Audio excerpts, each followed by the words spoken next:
Hello friends, எப்படி இருக்கீங்க? நல்லா இருக்கீங்களா? இன்றைக்கான வீடியோவில் பார்த்தீங்கன்னா ரொம்ப ஹெல்த்தியான ஒரு சாம்பார் ரெசிபி தாங்க பார்க்க போகிறோம். இதில் 2 வகையான காய்கறிகளை போட்டு செஞ்சுருக்கேங்க.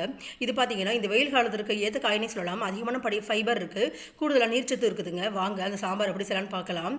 அதுக்கு நான் வந்து ஒரு மண் சட்டி எடுத்துக்கிறேங்க. இது போல் வந்து பருப்பெல்லாம் வேக வைக்கிறதுக்கு குக்கர்லாம் பயன்படுத்தாமல் இதில் பாரம்பரிய முறையில் வந்து இது போல் வந்து மண் சட்டியை பயன்படுத்துங்க. இப்போ வந்து ஒரு 1/4 கப்பு வந்து நான் பாசிப்பருப்பு எடுத்துக்கிறேங்க. இதில் நான் வந்து 2 தக்காளி சேர்த்துக்கிறேங்க. சீரகம் வந்து சேர்த்துக்குங்க. சீரகம் வந்து ரொம்ப உடம்புக்கு நல்லது, ஜீரணத்துக்கு உதவுங்க. இதில் வந்து தேவையான அளவு மஞ்சத்தூள் சேர்த்துக்குங்க. இப்போ வந்து வாசத்திற்கு பார்த்திங்கன்னா நான் கொத்தமல்லி சேர்த்துக்கிறேங்க. இதில் நம்ம வந்து தேவையான அளவு தண்ணி ஊற்றி ஒரு 10 நிமிஷத்துக்கு வேக விட்டுருங்க. ஒரு 10 நிமிஷத்தில் பானை சூடானவே வந்து நமக்கு பருப்பு சூப்பராக வெந்துருங்க. அவ்வளோதான், ஒரு தட்டு போட்டு மூடி வச்சிடலாங்க. அதுக்கு முன்னாடி நம்ம காய்கறி நறுக்கு எடுத்துக்கலாம். நான் இன்றைக்கி வந்து புடலங்க காய்கறி எடுத்துருக்கிறேங்க. இதில் வந்து அதிகப்படியான வந்து நீர் சத்து இருக்குது, அதிகப்படியான பொட்டாசியம் இருக்குதுங்க. இதில் நம்ம ஏன் கத்திரிக்காய் சேர்த்துக்கணும், வாசத்துக்காக வந்து நம்ம கத்திரிக்காய் சேர்த்துக்குறோங்க. இப்போ தேவையான பொருட்கள் பார்த்தலாம். ஒரு புடலங்காய் எடுத்துக்கிறேன், வாசத்திற்கு 4 கத்திரிக்காய் சேர்த்துக்கிறேங்க, வெங்காயம் 4 பச்சை மிளகாங்க. இவ்வளோ தாங்க தேவையான பொருட்களுங்க. இப்போ வந்து நறுக்கிட்டு வந்துடலாம். பாருங்கள், கத்திரிக்காய் நறுக்கும் போது அதில் வந்து பூச்சி இல்லாமல் பார்த்துக்கணும். பூச்சி உள்ள கத்திரிக்காவை போடாதீங்க, அது வந்து காதெல்லாம் வந்து அரிக்குங்க. அதனால் வந்து நான் கத்திரிக்காய் வந்து இது போல் நறுக்கி எடுத்துக்கிறேங்க. பாருங்கள், புடலங்காவில் இதில் உள்ள விதைகள்லாம் வந்து நீக்கிட்டு நல்லா வந்து பாருங்கள், விதையெல்லாம் நீக்கிடுங்க. விதையெல்லாம் போட்டிங்கன்னா வந்து சாம்பார் வந்து கசப்பு தன்மையை ஏற்படுத்தும். இன்னொன்று பார்த்தீங்கன்னா புடலங்கால சில பேர் வந்து இந்த பாம்பெல்லாம் போயிடுச்சுன்னா வந்து கசக்கும், அதனால் பார்த்து வாங்கிக்கோங்க. இப்போ வந்து இது போல் வந்து தின்னாக வந்து புடலங்காவை நறுக்கி போட்டுக்குங்க.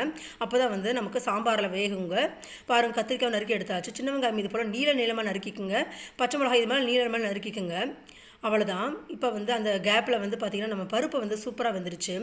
இப்போ எல்லாத்தையும் வந்து நல்லா மசிச்சு விட்டுறலாம். இது போல் வந்து மத்தை வந்து எடுத்துக்கிட்டு நம்ம எல்லாத்தையும் வந்து மசிச்சு விட்டுறலாங்க. அவ்வளோதான், மசிச்சு எடுத்தாச்சு. இதெல்லாம் வந்து 2 ஸ்பூன் அளவுக்கு நான் மிளகாத்தூள் சேர்த்துக்கிறேங்க.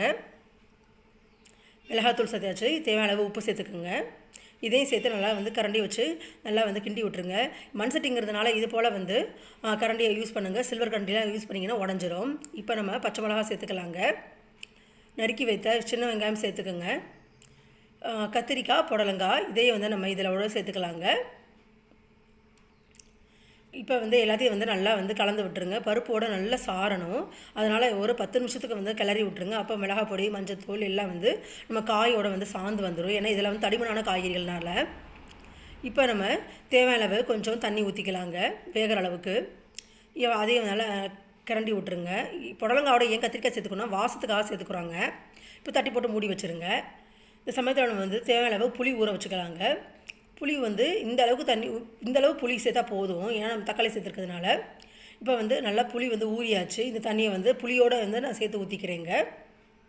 ஒரு தட்டு போட்டு கொஞ்சம் 10 நிமிஷம் வந்து மூடி வச்சிடலாம். பாருங்கள், சூப்பராக வந்து நமக்கு காயெல்லாம் வந்து வந்துருச்சுங்க. இப்போ இந்த சாம்பாரில் பார்த்திங்கன்னா எந்த ஒரு நான் சாம்பார் தூளும் சேர்த்துக்கல. நான் போட்டிருக்கிற இன்க்ரீடியன்ஸே வந்து நம்மளுக்கு சாம்பார் பொடிக்கான எல்லா இன்க்ரீடியன்ஸும் இதில் சேர்த்துருக்கோம். ஸோ தனியாக நீங்கள் சாம்பார் தூள் போடவே தேவையில்லை. அதாவது சீரகம், அப்புறம் பார்த்திங்கன்னா மஞ்சத்தூள், பெருங்காயத்தூள், உப்பு, புளி, இதோட டேஸ்ட்டே போதுங்க. இப்போ அடுப்பை ஆஃப் பண்ணிடலாங்க. இப்போ வந்து நம்ம தாளித்து விட்டுறலாம். நான் ஒரு பாத்திரத்தை எடுத்துருக்கிறேன். இதில் நம்ம கொஞ்சமாக வந்து நல்லெண்ணெய் சேர்த்துக்கலாங்க. இப்போ எண்ணெய் நல்லா காஞ்சிருச்சு. இப்போ வந்து கடுகு வந்து தாளித்து விட்டுறலாங்க. கடுகு நல்லா பொரிஞ்சு வரட்டும். கடுகு நல்லா பொரிஞ்சு வந்துருச்சு. இந்த சமயத்தில் நம்ம வந்து கருவேப்பிலை சேர்த்துக்கலாம். தாளிக்கும் போது அடுப்பை ஸ்லோ பண்ணிக்கோங்க. தேவையான அளவு சின்ன வெங்காயம் நறுக்கும் போது நான் சின்ன வெங்காயத்துக்கு நறுக்கி வச்சுருக்கிறேன். பாருங்கள், அதில் வந்து கொஞ்சம் சின்ன வெங்காயம் எடுத்து வச்சுருங்க. இப்போ அதையும் நல்லா தாளித்து விட்டுறலாங்க.